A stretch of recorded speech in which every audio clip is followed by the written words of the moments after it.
You may have recently heard about the phenomena of yield curve inversion and be wondering what this means and how it may affect your investments.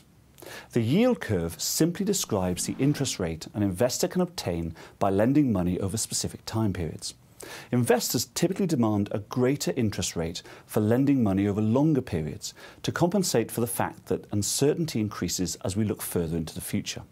By drawing a line between these varying interest rates on a chart, a curve typically appears, and hence we talk about the yield curve.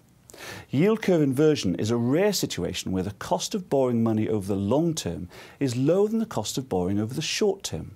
This typically indicates that investors expect significantly lower interest rates and/or lower inflation in the future.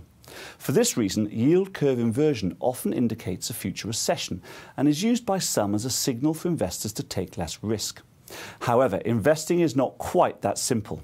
If there was an entirely predictable way of forecasting recessions, the impact of that recession would be almost immediately reflected in asset prices, reducing the benefit of reacting to the signal.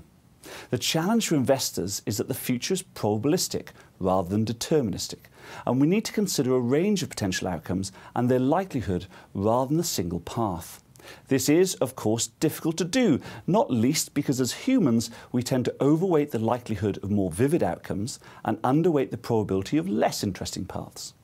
However, by considering a range of possible outcomes and assigning probabilities to each, we have the best chance of understanding the impact of future events on a portfolio. Finally, we need to remember that the economy is not the same as the capital markets. Making accurate forecasts about the former may not help you create returns from the latter. As long-term, valuation-driven investors, we believe that the price you pay for an asset is the most important determinant of future returns, whether or not the bond market can predict the equity market.